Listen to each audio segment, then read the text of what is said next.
보건복지부가 오늘 이 제주도에 영리병원 설립 추진하던 중국 산월병원의 사업계획서를 승인하지 않기로 결정했습니다. 그동안 이 반대운동 벌여오던 제주 지역의 의료노조 또 시민사회단체 이번 결정을 환영했죠. 하지만 한편으로 애초에 정부와 지자체 검증 작업이 너무 부실했다 이런 비판도 하고 있는데요. 자, 민주노총 의료연대본부 양연준 지부장 연결해 봅니다. 예, 나와 계시죠? 예, 반갑습니다. 예. 제주도에 지으려던 그 산월병원 이게 중국 자본이 진출해서 하려고 했던 거죠? 언제부터 시작된 얘기였습니까?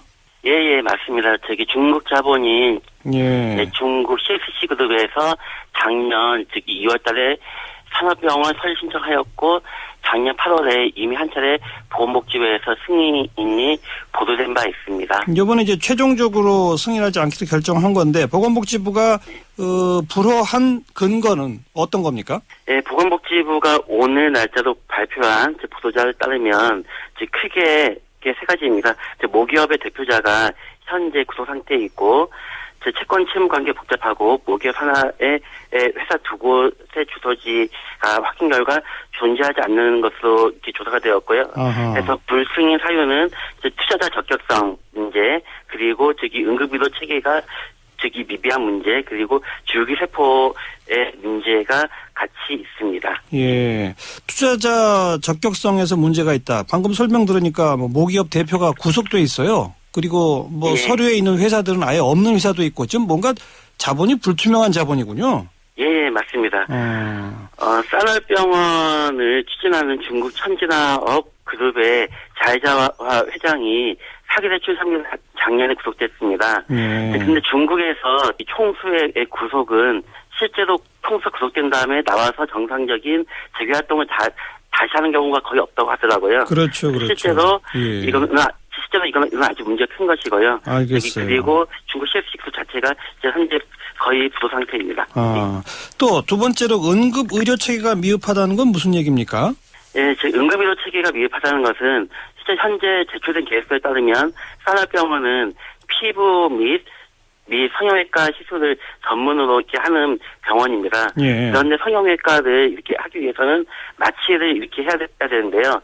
마취를 하고 수술하는 병원이면 실제 병원 내에서 마취에 따른 부작용 그리고 예기치 않은 부작용이 나타날 가능성이 크고 실제로 그런 부작용은 거의 생명과 직결되는 그러한 부작용입니다. 그렇죠. 그래서 그렇기 때문에 병원 내에 응급 상황에 대해서 이게 대처가 되어야 되는데 그런 것이 전혀 구비가 안 되어 있고 예. 그리고 이러한 관련 응급의 체계도 아직 구비하지 못한 상태입니다.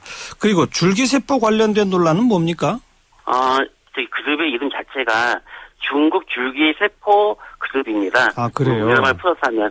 그래서 CFC 그룹은 병원을 전문으로 하는 그룹이 아니라 줄기세포의 각종 사업을 전문으로 하는 그래서 그런 그룹이 제주도에 병원을 짓는 거는 실제로는 현재 불법으로 되어 있는 이렇게 각종 줄기세포 시술을 제주도에서 규제받지 않고 이렇게 해보려고 받지 않고 이렇게 합법로 하는 것이라고 이렇게 생각되는 부분입니다. 그러니까 이들이 산월병원 설립 계획서에다가 우리 줄기세포 시술하겠다라고 썼어요? 작년에는 썼었습니다. 작년에 썼었고 작년에 보건복지부에서 줄기세포에 대해서 문제가 있다라고 하니까 그것을 빼서 하기했습니다. 하지만 그 자체가 그러하니 과연 안 할지는. 그러니까 그 사업계획서에서 썼다가 빼긴 했지만 혹시 하게 될지도 모른다 이런 우려가 크다 이런 얘기로군요. 예, 맞습니다.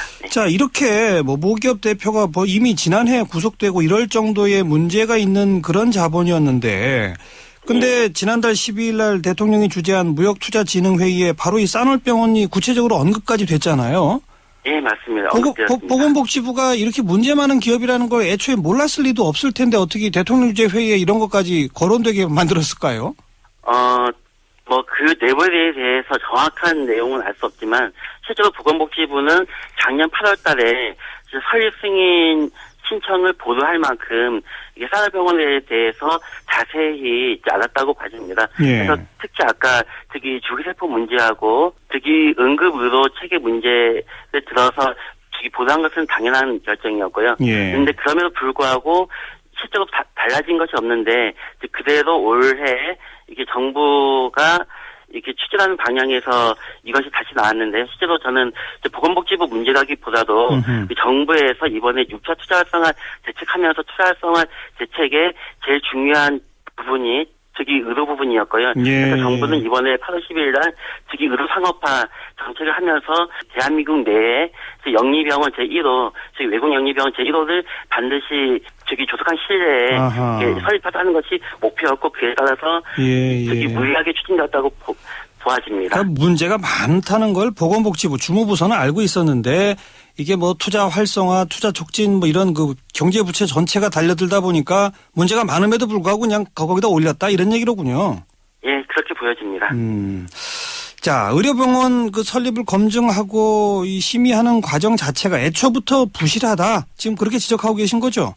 실제로 그 검증하고 설립하는 절차 자체도 자체이지만 문제는 정부가 저희 국민들 반대하는 영리병원을 이게 반드시 조속히 설립시키겠다는 그런 정책적 방향부터가 문제인 거거든요. 그래서 실제로 병원은 국민 생명과 직결되어 있고 병원을 설립하는 것은 실제로는 돈벌이에 따라서 이렇게 따라서 되는 것이 아니라 국민의 생명 안전에 대한 관점으로 이렇게 돼야 되는데 불구하고 현재 정부가 병원에 대해서 즉위 의료 영리화, 의료 상업화를 추구하는 정책 방향으로 이렇게 삼고 있는 것 자체가 문제이고요.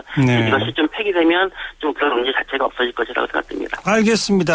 오늘 여기까지만 들을게요. 고맙습니다. 예, 고맙습니다. 민주노총 의료연대본부 제주지부의 양연준 지부장이었습니다.